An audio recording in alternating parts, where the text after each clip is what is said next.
Joint family में बहुओं का ड्रेस कंपटीशन। जॉइंट फैमिली का बड़ा सा घर सुबह की हलचल से भरा हुआ होता है। आंगन में दादा रामचंद्र अखबार पढ़ रहे होते हैं, दादी विमलेश तुलसी को पानी चढ़ा रही होती हैं, रिया और पायल शीशे के सामने बाल बना रही होती है, चिंटू और उज्जवल स्कूल बैग लेकर इधर उधर दौड़ रहे होते हैं। तभी सीढ़ियों से हाई हील्स में आती है। सभी लोग सीढ़ियों की तरफ देखने लगते हैं। शिल्पा स्टाइल से सीढ़ियों से नीचे उतर रही होती है। उसने सिल्वर रंग की स्किन मरमेड गाउन ड्रेस पहनी होती है। उसके खुले बाल और हाथ में कॉफी मग होता है। देखो मेरी डिजाइनर बहू को, अगर अभी कोई घर में आ जाए ना तो यही बोलेगा कि फिल्म स्टार खड़ी है हमारे घर में। मम्मी जी, फैशन भी एक कला होती है जो हर किसी को समझ नहीं आती। तभी पीछे से नेहा ट्रे लेकर आती है। उसने सिंपल कॉटन का हल्का गुलाबी सूट पहन रखा होता है जिस पर हाथ की कढ़ाई होती है। उसके चेहरे पर सादगी भरी मुस्कान होती है। वो टेबल पर बच्चों के लिए नाश्ता रखने लगती है। चलो बच्चों, जल्दी खाना खा लो वरना स्कूल बस निकल जाएगी। भाभी, आपका सूट तो बहुत सुंदर लग रहा है, नया खरीदा क्या? नहीं प्रियंका, पुरानी साड़ी से बनाया है मैंने। सच में? हाँ, आपकी कलाकारी की दाद देनी पड़ेगी। नेहा, हर वक्त ये 2 कौड़ी के सूट क्यों पहनती रहती हो? कभी अच्छे कपड़े भी पहन लिया करो, हर समय गंवार बहू बनने की जरूरत नहीं है। मम्मी जी, मुझे सादगी पसंद है। तभी राघव टेबल पर पानी का गिलास रखते हुए खड़ा हो जाता है। मम्मी, मेरी बीवी बहुत अच्छी है, भले ही वो आपको अच्छी न लगती हो। कमला और शिल्पा दोनों का चेहरा उतर जाता है। शिल्पा हल्का सा ताना मारते हुए अपने बाल पीछे करती है। कुछ लोगों को ना फैशन की समझ ही नहीं होती। नेहा बिना कुछ बोले बच्चों को पराठे परोसने लगती है। थोड़ी देर बाद दोनों बहुएं अपने अपने कमरों में होती हैं। ऊपर शिल्पा का कमरा किसी फैशन स्टूडियो जैसा होता है। टेबल पर महंगा लैपटॉप रखा होता है। दीवार के पास कई डिजाइनर ड्रेसेस हैंगर पर टंगी होती हैं। कई चमकदार कपड़े होते हैं जो कहीं फैशन मैगजीन खुली हुई होती है। शिल्पा लैपटॉप पर नई ड्रेस का डिजाइन बना रही होती है। वो बार बार कपड़े को देखकर स्केच बदल रही होती है।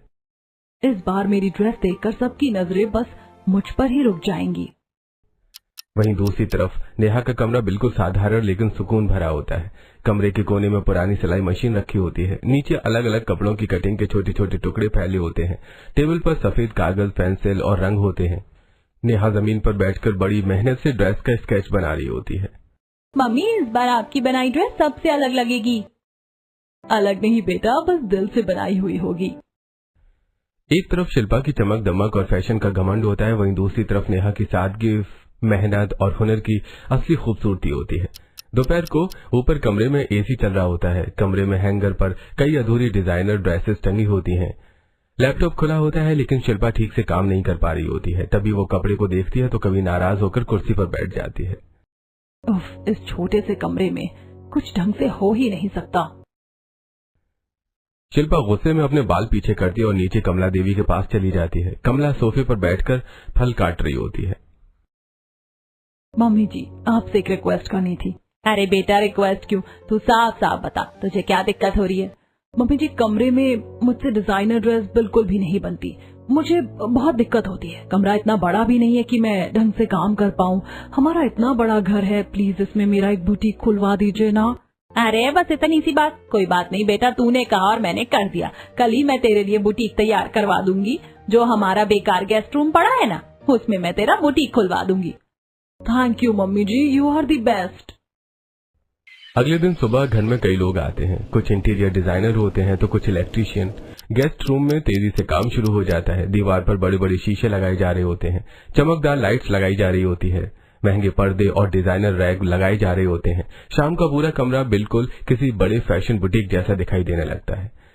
घर के सभी लोग खड़े होकर बुटीक को देख रहे होते हैं। शिल्पा गर्व से मुस्कुरा रही होती है। देखो, मैंने अपनी बहू के लिए कितना अच्छा बुटीक बनवाया है। तभी राघव चारों तरफ देखकर धीरे से बोलता है, मम्मी, भाभी के लिए तो बुटीक बनवा दिया, लेकिन आपने नेहा के बारे में जरा भी नहीं सोचा। वो भी तो सिलाई का काम करती है, कम से कम उसके लिए भी एक छोटी सी जगह करवा दीजिए। इस गंवार को मैं इसकी 2 कौड़ी की मशीन रखने की जगह यहाँ बिल्कुल नहीं दूंगी। हाँ, बिल्कुल सही कह रही है शिल्पा। मैं क्यों बनवा दूं उसके लिए बुटीक? इसे ढंग से डिजाइन करना आता भी नहीं है। आई बड़ी बुटीक चलाने वाली। नेहा चुपचाप खड़ी सब सुन रही होती है। उसकी आंखें हल्की नम हो जाती हैं। राघव को बहुत गुस्सा आ जाता है। आपका जोर बस मुझ पर और नेहा पर ही चलता है और किसी पर तो चलता नहीं है घर में। इतना कहकर राघव नेहा का हाथ पकड़ता है और दोनों अपने कमरे में चले जाते हैं। नेहा चुपचाप बेड के कोने पर बैठ जाती है। उसके चेहरे पर उदासी साफ दिखाई दे रही होती है। कोई बात नहीं, तुम टेंशन मत लो, मैं तुम्हारा एक छोटा सा बुटीक जरूर खुलवाऊंगा। अरे नहीं, मैं क्यों टेंशन लूंगी भला। एक दिन मम्मी जी भी मुझ पर उतना ही विश्वास करेंगी जितना वो शिल्पा दीदी पर करती हैं।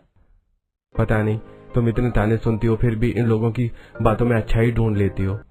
धीरे धीरे घर में कमला का व्यवहार नेहा के प्रति और ज्यादा खराब होने लगता है। जब भी नेहा सामने आती, कमला तुरंत शिल्पा की तरफ देखकर बोलने लगती।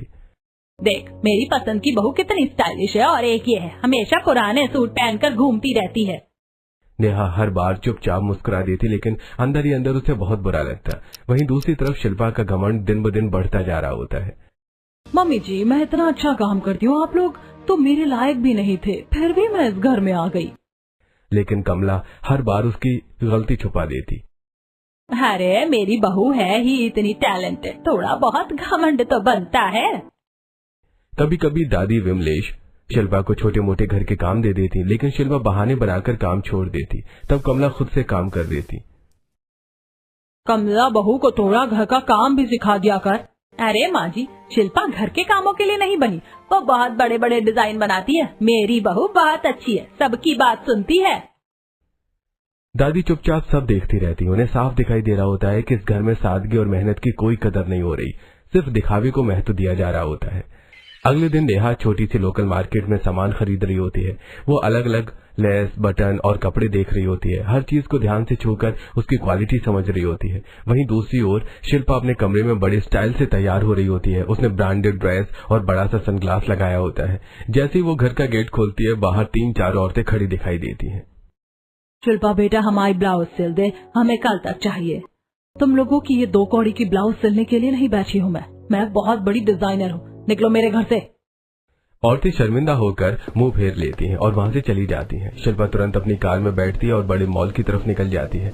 मॉल के अंदर बड़े बड़े ब्रांडेड शोरूम चमक रहे होते हैं। अगले दिन सुबह नेहा अपने कमरे की खिड़की के बाहर छोटा सा बोर्ड टांग रही होती है, जिस पर लिखा होता है नेहा सिलाई सेंटर।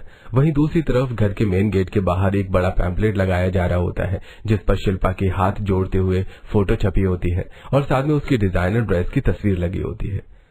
देखा बेटा, मैं तेरे लिए कितनी अच्छी पंपलेट बनवा कर लाई हूँ। अब सबको पता चल जाएगा कि हमारे घर में कितनी बड़ी डिजाइनर रहती है। Thank you so much mummy ji, मैं हूँ ही काबिले तारीफ। अगले दिन कई औरतें घर के बाहर इकट्ठी हो जाती हैं। कमला खुश होकर समझती है कि सब शिल्पा से मिलने आई हैं। हमें नेहा से मिलना है, उससे कुछ कपड़े सिलवाने हैं। हाँ हाँ जाओ, 2 कौड़ी की टेलर भी तो है हमारे घर में। औरतें सीधा नेहा के कमरे में चली जाती है। नेहा मुस्कुराकर सबको बैठने के लिए कहती है। नेहा बेटा, तू ही हमारे कपड़े सिल देगी क्या?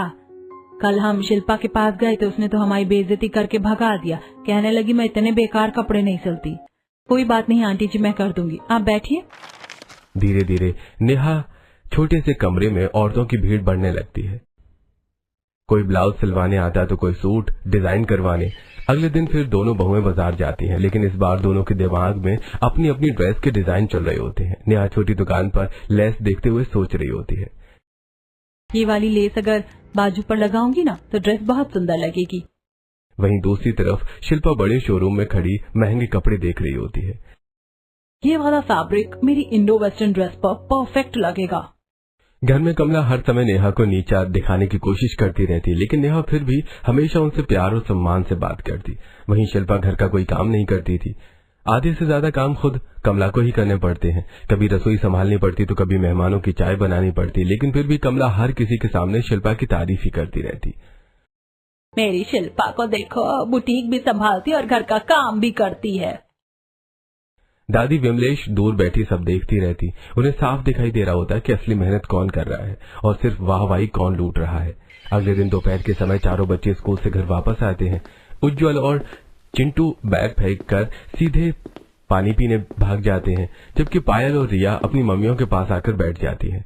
शिल्पा और नेहा दोनों बच्चों के बैग से उनकी स्कूल डायरी निकालकर होमवर्क देखने लगती हैं।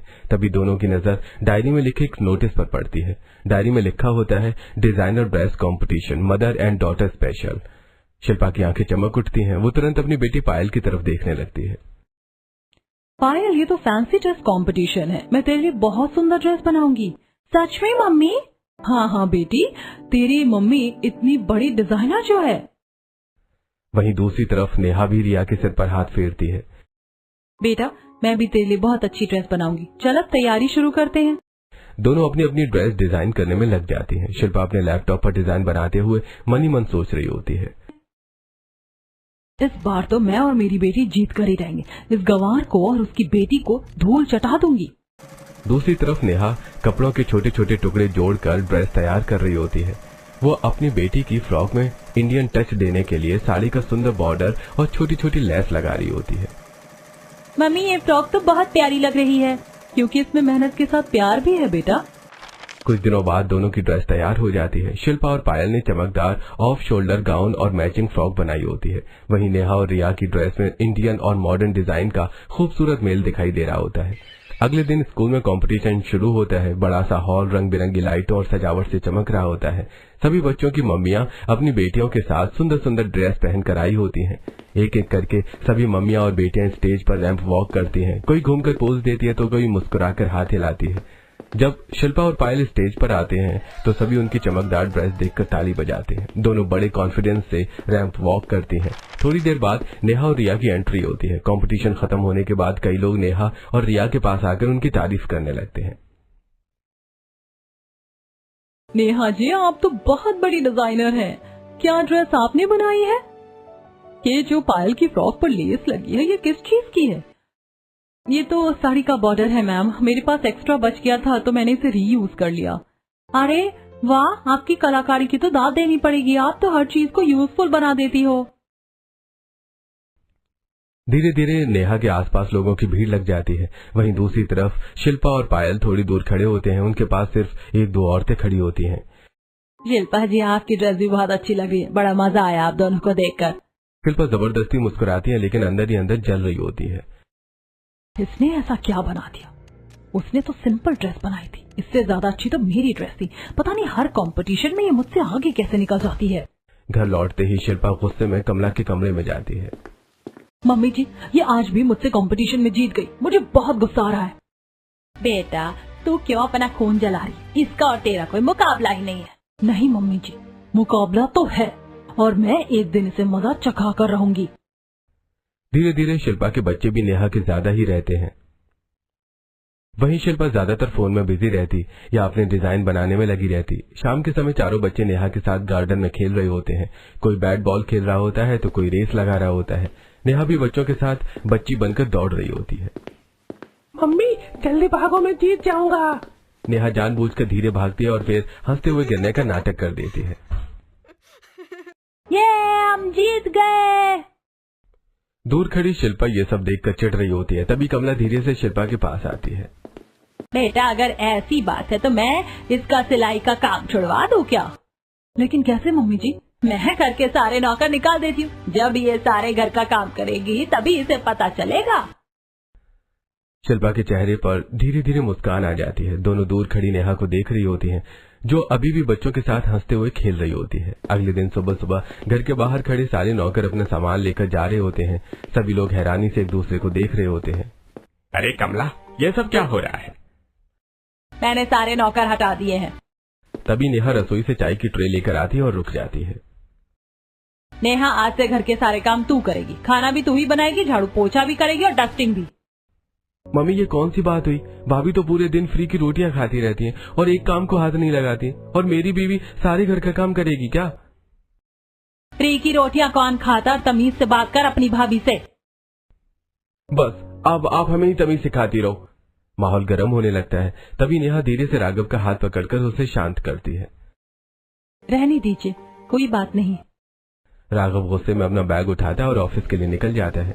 जब पूरा घर सो रहा होता है तब नेहा आंगन में झाड़ू लगा रही होती है। कभी वो पोंछा करती तो कभी रसोई में खड़ी सबके लिए नाश्ता बनाती। पूरे घर का काम खत्म करते करते दोपहर हो जाती है, लेकिन फिर भी नेहा थकने के बजाय अपने कमरे में जाकर सिलाई मशीन चलाती है। तभी ऊपर से शिल्पा की आवाज आती है, नेहा, बच्चों के लिए खाना बना देना। कुछ देर बाद कमला भी आवाज लगाने लगती है, अरे ओ नेहा, मेरा एक काम भी कर दे। नेहा को अपने लिए बहुत कम समय मिल पाता, लेकिन फिर भी वो सिलाई का काम बैलेंस करके चलती रहती। उसके कमरे में कई खूबसूरत डिजाइनर ड्रेसेस टंगी होती जो उसने खुद अपने हाथों से बनाई होती हैं।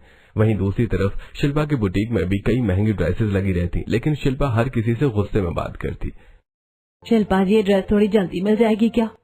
मैं कोई मशीन नहीं हूँ जो सबका काम तुरंत करती फिरूं।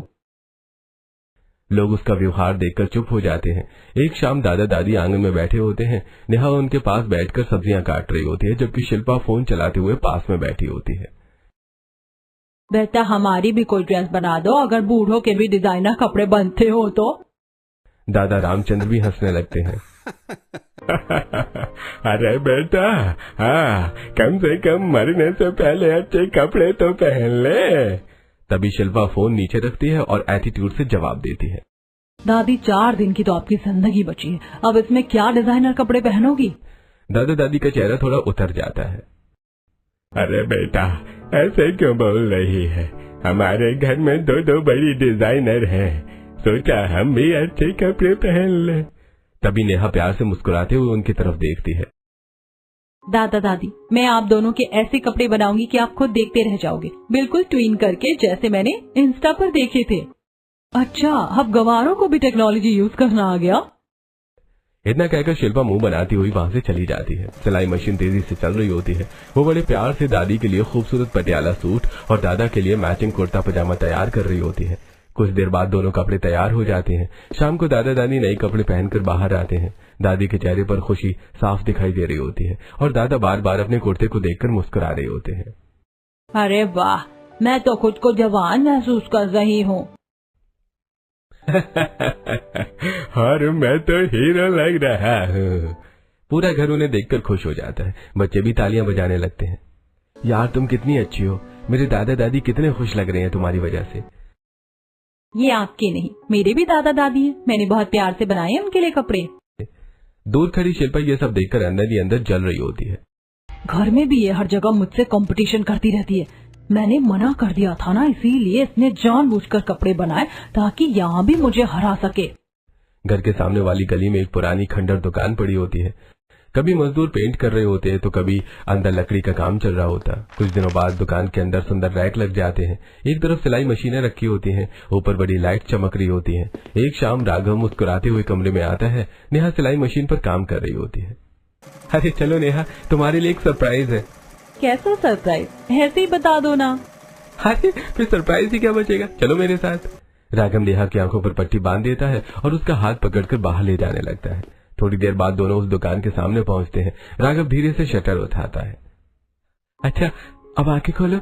राघव पट्टी हटाता है। सामने खूबसूरती से सजी दुकान चमक रही होती है। ऊपर लिखा होता है नेहा सिलाई सेंटर। नेहा की आंखें खुशी से भर जाती हैं। क्या सच में ये मेरी दुकान है? थैंक यू सो मच, पर इसकी कोई जरूरत नहीं थी, हम दोनों मिलकर सब कर लेते। आपके कितने पैसे वेस्ट हो गए। वैसे पैसे वेस्ट क्यों हो गए? हाँ, मेरी बीवी मुझे काम के नहीं देगी क्या? अब मैंने पैसे लगा दिए हैं तो तुम इंटरेस्ट के साथ वापस कर देना। दोनों हंसने लगते हैं। ऊपर खिड़की से शिल्पा ये सब देख रही होती है। उसके चेहरे पर जलन साफ दिखाई दे रही होती है। अच्छा, इसके पति ने तो इसके लिए दुकान भी खुलवा दी और यहाँ मेरा पति मेरे टैलेंट को कुछ समझता ही नहीं। तो गुस्से में शिल्पा अपने कमरे में जाती है जहाँ मयंक फोन चला रहा होता है। देख रहे हो, राघव भैया ने नेहा के लिए दुकान खुलवा दी। तो मैं क्या करूं? अगर वो पागल है तो मैं भी पागल बन जाऊं क्या? मतलब? ये कपड़े सिलना कोई बड़ा काम नहीं होता, ये तो दर्जियों का काम होता है और तुम भी एक दर्जी ही हो। मैं एक बड़ी डिजाइनर हूँ, ऐसे मत बोलो मेरे काम के बारे में। हाँ बस ठीक है, सफाई देने की जरूरत नहीं है। शिल्पा गुस्से में पैर पटकती हुई वहां से चली जाती है। अगले दिन शिल्पा बड़े फैब्रिक मार्केट में जाती है। वहां बड़े बड़े शोरूम में चमकदार कपड़े रखे होते हैं। कहीं महंगे नेट फैब्रिक होते तो कहीं भारी गोटा पट्टी और डिजाइनर लेस। शिल्पा बड़ी स्टाइल से कपड़े देखते हुए दुकानदार से बात कर रही होती है। ये वाला फैब्रिक ज्यादा अच्छा है या फिर ये मेरी ड्रेस पर ज्यादा अच्छा लगेगा? मैडम ये वाला बहुत ट्रेंड में चल रहा है। शिल्पा बड़े बड़े बैग में महंगा सामान भरवाती जा रही होती है। वहीं दूसरी तरफ नेहा छोटी सी लोकल मार्केट में घूम रही होती है। वो हर चीज बहुत ध्यान से चुन रही होती है ताकि कम पैसों में ज्यादा अच्छा सामान मिल जाए। ये वाली लेस मेरी साड़ी पर बहुत अच्छी लगेगी और ये वाला बॉर्डर मैं शकुंतला आंटी के सूट पर लगा दूंगी। दुकानदार भी नेहा की समझदारी देखकर खुश हो रहे होते हैं। धीरे धीरे शिल्पा के बुटीक में 3-4 लड़कियां काम करने लगती हैं। शिल्पा सिर्फ डिजाइन बनाती और ऑर्डर देती, जबकि बाकी सारी सिलाई और काम उसके असिस्टेंट करते। ये ड्रेस शाम तक तैयार हो जानी चाहिए। जी मैम। वहीं दूसरी तरफ नेहा अपनी दुकान का सारा काम खुद करती। एक दिन नेहा मोबाइल लेकर अपनी बनाई ड्रेस की वीडियो बनाने लगती है और चैनल का नाम रखती है दीवा टेलरिंग, जिसमें ना उसकी शक्ल दिखती है, बस वो अपना काम दिखाती है। अगर मैं इंस्टा पर वीडियो बनाऊंगी ना तो ज्यादा फॉलोअर्स बढ़ेंगे, मेरा काम भी सबकी नजरों में आएगा और मैं भी एक दिन बड़ी डिजाइनर बन जाऊंगी। धीरे धीरे नेहा इंस्टाग्राम पर छोटे छोटे सिलाई और डिजाइनिंग वीडियो डालना शुरू कर देती है। लोग उसकी क्रिएटिविटी पसंद करने लगते हैं, लेकिन घर में किसी को ये बात नहीं पता होती कि नेहा को कोई ऑनलाइन अकाउंट भी है। और आज पड़ोस की औरतें भी उसकी इस कंपनी के बारे में बात करती होती हैं, लेकिन वो अनजान बनती है। अरे ये लड़की जो है ना, दीवा टेलरिंग, इसका तो बहुत नाम हो रहा है, क्या कपड़े बनाती है ये? अच्छा, मुझे तो नहीं पता इसके बारे में, मुझे भी बताना इसका नाम, मैं भी चेक करूंगी इसके बारे में। अगले दिन घर में शिल्पा उसी की वीडियो देख रही होगी। कितनी बड़ी डिजाइनर है ये, और मेरी बहुत बड़ी इंस्पिरेशन है ये। दीदी मुझे भी दिखाना, चल हट यहाँ से। और मैं तुझे क्यों दिखाऊं अपना इंस्पिरेशन भला। इतना ही नहीं, शिल्पा तो दीवा टेलरिंग की वीडियो में से एक ड्रेस कॉपी कर लेती है और घर में सबको दिखाती है। देखो मैंने कितना यूनिक डिजाइन बनाया है। अरे यार, दीदी भी ना कितना भोली है, कुछ नहीं पता उन्हें। धीरे धीरे नेहा की कमाई भी बढ़ने लगती है और उसका नाम भी आसपास के लोगों में मशहूर होने लगता है। दूर खड़ी शिल्पा ये सब देखती रहती है। नेहा की मेहनत और बढ़ती सफलता उसे अंदर ही अंदर बहुत ज्यादा जलाने लगती है। उनकी सोसाइटी में मल्होत्रा परिवार सबसे अमीर परिवार माना जाता था। उनका बड़ा सा बंगला हमेशा लाइटों से चमकता रहता है। एक दिन पूरे घर में सुंदर गोल्डन इन्विटेशन कार्ड आते हैं। अरे वाह, मल्होत्रा परिवार ने अपनी एनिवर्सरी पार्टी में बुलाया है। कार्ड देखते ही शिल्पा के चेहरे पर मुस्कान आ जाती। अब देखना, इस मल्होत्रा पार्टी में सबसे ज्यादा मैं चमकूंगी। नेहा को तो मैं अपने पास भी नहीं आने दूंगी। अगले दिन दोनों बहुएं अपनी अपनी ड्रेस की तैयारी में लग जाती हैं। शिल्पा बड़ी फैब्रिक मार्केट में जाती है और महंगे नेट, स्टोन और शिमरी कपड़े खरीदती है। कुछ दिनों बाद दोनों अपनी अपनी ड्रेस तैयार कर लेती हैं। शिल्पा ने भारी रॉयल क्रिस्टल बॉल गाउन बनाया होता है, वहीं नेहा ने hand embroidered Anarkali palazzo set तैयार किया होता है। इसमें हाथ से कढ़ाई की हुई चुन्नी बेहद खूबसूरत लग रही होती है। पार्टी वाले दिन मल्होत्रा हाउस पूरी तरह लाइटों और फूलों से सजा होता है। बड़े बड़े झूमर चमक रहे होते हैं। सोसाइटी के अमीर लोग महंगी ड्रेसेस पहनकर पार्टी में घूम रहे होते हैं। तभी दोनों बहुओं की एंट्री होती है। शिल्पा अपने ऑफ शोल्डर बॉल गाउन में किसी मॉडल जैसी लग रही होती है, लेकिन ज्यादातर औरतें नेहा की सादगी और संस्कारों की तारीफ करने लगती हैं। तभी शिल्पा नीचे झुककर अपना पर्स उठाती है। उसका ऑफ शोल्डर गाउन थोड़ा ज्यादा खुल जाता है। हाय हाय, डिजाइन के साथ थोड़ी शर्म भी खा लेती बेटा, ये कैसे कपड़े बनाए हैं तूने? दूसरी औरत नेहा की तरफ देखकर मुस्कुराती है। देखो, इसे कहते संस्कार। क्या कपड़े बनाए हैं नेहा ने, न हाथ की स्किन दिख रही है, न नीचे से कुछ, कितनी सुंदर लग रही है। सभी औरतें नेहा की तारीफ करने लगती हैं। शिल्पा अंदर ही अंदर जल रही होती है। ये हर वक्त मुझे कंपटीशन देती रहती है, इसकी वजह से मैं हर जगह हार जाती हूँ। अगर यही बॉल गाउन पहनती ना तो सब इसके पीछे घूमते। यहाँ के लोगों की सोच ही छोटी है। कुछ दिनों बाद शिल्पा की जुड़वा बच्चों का बर्थडे आने वाला होता है। बड़ा सा केक टेबल के बीच में रखा होता है। पार्टी वाले दिन नेहा ने अपनी बनाई हुई floral mirror work sharara dress पहन रखी होती है। वहीं शिल्पा ने चमकदार डायमंड कट वेस्टर्न ड्रेस बनाई होती है। अरे नेहा, ये ड्रेस कहाँ से ली है? कहीं से नहीं ली, मैंने खुद बनाई है। सभी लोग उनकी तारीफ कर रहे होते हैं। वहीं शिल्पा केक टेबल के पीछे अपने बच्चों के साथ खड़ी सब देख रही होती है। आज मेरे बच्चों का बर्थडे है और आज भी इसने सारी लाइमलाइट छीन ली। लोगों को मेरे बच्चों की तारीफ करनी चाहिए थी। अरे वाह शिल्पा, तू तो बहुत अच्छी लग रही है। मैं तो हमेशा ही अच्छी लगती हूँ, लेकिन मुझे लगता है कि कुछ लोगों की आंखों पर पट्टी बंधी हुई है जो हर वक्त आके ये तारीफ करते रहते हैं। शिल्पा के मन में नेहा के लिए चिड़चिड़ापन और बढ़ता जा रहा था। सुबह दुकान संभालती, दोपहर में लड़कियों को सिलाई सिखाती और रात को इंस्टाग्राम के लिए वीडियो बनाती। धीरे धीरे उसका वीडियो पर लाइक्स और फॉलोअर्स बढ़ने लगते हैं। लोग उसके डिजाइन और सादगी को पसंद करने लगते हैं। वहीं शिल्पा अपने बड़े बड़े कॉन्टैक्ट्स पर बहुत घमंड करती रहती। कुछ लोगों को तो कुत्ते की तरह मेहनत करनी पड़ती, पूरे दिन गधा मजदूरी करते, तब जाकर थोड़ा कमाते हैं। और यहाँ देखो मेरे कितने कॉन्टैक्ट्स हैं, मुझे तो कहीं भी काम मिल सकता है। जितनी ये मेहनत करती है ना, उतना तो मैं एक दिन में कमा लेती हूँ। कोई बात नहीं दीदी, मेहनत करके एक दिन मैं भी आपके मुकाम तक पहुँच जाऊंगी। मुझे भी आपकी तरह बड़ा डिजाइनर बनना है। तू कभी भी मेरे मुकाबले की नहीं हो सकती। जहाँ मैं हूँ वहाँ आने में तुझे 10 साल लग जाएंगे, देखते हैं। और दूसरी तरफ शिल्पा भी अपने बुटीक में नई नई क्रिएटिव डिजाइन बनाकर अपने नाम को बड़ा करने में लगी होती है। अगले दिन सुबह शिल्पा अपने बुटीक में बैठी लैपटॉप पर नई डिजाइन देख रही होती है। तभी उसकी पर्सनल असिस्टेंट जल्दी जल्दी अंदर आती है। उसके हाथ में एक गोल्डन लिफाफा होता है। शिल्पा जी, आपके लिए कांस फैशन वीक का इनविटेशन आया है। क्या सच में? ये तो 5 साल में एक बार होता है। हाँ मैम, इस बार आपको भी बुलाया गया है, लेकिन आपको बहुत शानदार ड्रेस बनानी पड़ेगी, तभी आपको अवार्ड मिलेगा। मैं अपनी पूरी जान लगा दूंगी इसमें। शिल्पा तुरंत घर में इनविटेशन दिखाने लगती है। देखो मेरे पास कितने बड़े फैशन वीक का इनविटेशन आया है। ये कोई छोटी मोटी बात नहीं होती। कुछ लोगों के पास तो कुछ होता ही नहीं, बस छोटी दुकान और छोटी सोच। रात को नेहा अपने कमरे में फोन चेक करती है। अब देखना, मेरा असली नाम इस बार मैं सबको दिखा दूंगी। मैं कितनी बड़ी डिजाइनर हूँ। नेहा किसी को कुछ नहीं बताती। अगले दिन दोनों बहुएं अपनी अपनी तैयारी में लग जाती हैं। दोनों मार्केट जाकर खूब सारा सामान खरीदती हैं। नेहा के लिए बैठकर शिमर वाली बेहद खूबसूरत साड़ी बना रही होती है। वो उसके बॉर्डर पर हाथ से महीनों जैसा बारीक जड़ा हुआ काम कर रही होती है। हर मोती और हर सितारा वो खुद अपने हाथों से लगा रही होती है। वहीं दूसरी तरफ शिल्पा अपनी टीम के साथ बड़ी मेहनत में लगी होती है। उसकी ड्रेस एक इलेक्ट्रिक ग्लो फ्रॉक होती है, पतली पतली स्ट्रिप्स वाला फ्रॉक जिसके अंदर असली बिजली वाली एलईडी लाइट्स लगी होती है। जैसे वो स्विच ऑन होता है पूरा ड्रेस चमकने लगती है। इस बार पूरी दुनिया मेरी ड्रेस देखकर दंग रह जाएगी। आखिरकार फैशन वीक का दिन आ जाता है। दोनों के पति उन्हें दिल्ली लेकर जाते हैं। चारों तरफ कैमरा फ्लैश चमक रहे होते हैं। बड़े बड़े डिजाइनर जैसे ही दोनों गाड़ी से उतरती हैं, कैमरे उनके फोटो खींचने लगते हैं। दोनों को बिल्कुल सेलिब्रिटी वाली फीलिंग आ रही होती है। कोई मेकअप करवा रहा होता है, कोई अपनी ड्रेस ठीक कर रहा होता है। तभी अचानक शिल्पा की इलेक्ट्रिक ग्लो गाउन में स्पार्क होने लगता है। अचानक ड्रेस में करंट दौड़ जाता है। शिल्पा जोर जोर से कांपने लगती है। बचाओ बचाओ!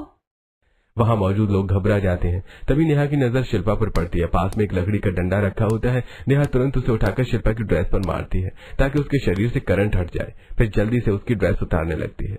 दीदी आप ठीक तो? करंट की वजह से शिल्पा के बाल हवा में खड़े हो गए होते हैं। वो डर के मारे रोने लगती है। ये क्या हो गया मेरे साथ? मैंने इतनी मेहनत की थी, अब मैं क्या करूंगी? दीदी मेरे पास एक स्पेयर ड्रेस है, आप उसे पहन लो। नेहा अपनी एक्स्ट्रा ड्रेस शिल्पा को दे देती है। उस ड्रेस का नाम होता है moon light mirror sari gown. Shilpa कांपते हाथों से वो ड्रेस पहनती है। वो ड्रेस उस पर बेहद खूबसूरत लग रही थी। थोड़ी देर बाद फैशन शो शुरू होता है। एक एक करके सभी मॉडल्स और डिजाइनर रैंप वॉक करने लगते हैं। कैमरे चमक रहे होते हैं, लोग तालियां बजा रहे होते हैं। जब नेहा अपनी रॉयल हैंडक्राफ्ट शिमर साड़ी में रैंप पर आती है और सब उसे भी बहुत पसंद करते हैं। आखिरकार रिजल्ट का समय आता है। इस साल कांस फैशन वीक की विनर है दीवा टेलरिंग। पूरा हॉल तालियों से गूंज उठता है और जैसे ही नेहा सबके सामने आती है तो सबकी आंखें फटी की फटी रह जाती हैं। और दीवा टेलरिंग जो इतना फेमस है, उसके पीछे असली नेहा दी किसी कोई बात पता ही नहीं थी। घर वाले हैरान रह जाते हैं। पर रनर अप है शिल्पा। दोनों स्टेज पर पहुंचती हैं। अब स्पीच देने का समय आता है। नेहा, तुम दीवा टेलरिंग का असली फेस हो? हाँ, जिसको आप इतना पसंद करते हो उसके पीछे कोई और नहीं, सिर्फ मैं हूँ। मुझे पता नहीं था कि मुझे मेरा टैलेंट कहाँ ले जाएगा, इसीलिए मैंने सोचा कि सिर्फ मैं अपनी कला का प्रदर्शन करूंगी सबके सामने और किसी को अपना चेहरा नहीं दिखाऊंगी। लेकिन मैं इसमें अकेली नहीं हूँ, मेरी जेठानी जी का बहुत बड़ा हाथ है। यही मेरी असली इंस्पिरेशन है। मैंने डिजाइनिंग और टेलरिंग इन्हीं को देखकर सीखा है। ये सुनते ही शिल्पा स्टेज पर ही फूट फूट कर रोने लगती है। तब शिल्पा की बारी आती है। मैं तो खुद तुम्हारी इतनी बड़ी फैन हूँ नेहा। पहले तो I am really very sorry. मैंने आज तक तुम्हारे साथ कितना गलत किया, तुम्हें नीचा दिखाया, तुम्हारी ड्रेस खराब करने की कोशिश की, तुम्हें परेशान किया, लेकिन उसके बाद भी तुम मुझे अपना इंस्पिरेशन समझती हो। पूरा हॉल शांत होकर उसकी बातें सुन रहा होता है। और दूसरी बात, आज मैं जो ड्रेस पहनकर यहाँ खड़ी हूँ, जिसकी वजह से मैं रनर अप बनी हूँ, वो भी मेरी देवरानी ने बनाई। वरना मेरी खुद की ड्रेस तो जलकर राख हो गई थी और ड्रेस के साथ साथ मेरा घमंड भी जलकर राख हो गया। कमला ऑडियंस में बैठी सब सुन रही होती है। उसकी आंखों में आंसू आ जाते हैं। मैं बस यही कहना चाहती हूँ, इंसान को हमेशा सबसे प्यार से बात करनी चाहिए, क्योंकि किसी का घमंड उनके प्यार से बड़ा नहीं होता। इतना कहते ही दोनों बहुएं स्टेज पर एक दूसरे को गले लगाकर रोने लगती हैं। पूरा हॉल तालियों से गूंज उठता है। कमला की आंखों से भी आंसू बह रहे होते हैं। वाकई नेहा ने तो मेरा दिल जीत लिया। जिसे मैं गंवार समझती थी, आज उसने साबित कर दिया कि वो कितनी अच्छी बहू है और इतनी टैलेंटेड सिर्फ मेरी बहू ही हो सकती है। सभी लोगों को नेहा की पहचान जानने के बाद बहुत गर्व महसूस होता है। राघव भी उस पर प्राउड फील करता है। कुछ देर बाद पूरा परिवार ट्रॉफी लेकर घर वापस आता है। दोनों बहुओं के हाथ में ट्रॉफी चमक रही होती है। घर पहुंचते ही कमला नेहा के सामने हाथ जोड़ लेती है। बेटा मुझे माफ कर देना, मैंने हमेशा सिर्फ शिल्पा को सिर पर चढ़ा कर रखा, लेकिन तेरी अच्छाई को कभी देखा ही नहीं। नेहा तुरंत उसके हाथ पकड़कर नीचे कर देती है और उन्हें गले लगा लेती है। मम्मी जी, माँ कभी अपनी बेटी से माफी नहीं मांगती। पूरा परिवार खुशी से दोनों बहुओं को देख रहा होता है। आज पहली बार इस घर में घमंड नहीं बल्कि प्यार और अपनापन जीत गया होता है। क्या डिजाइनर बहू अपने फैशन से सबका दिल जीत पाएगी या फिर देसी बहू अपने हाथों की सिलाई और सादगी से पूरे घर की पसंदीदा बहू बन जाएगी?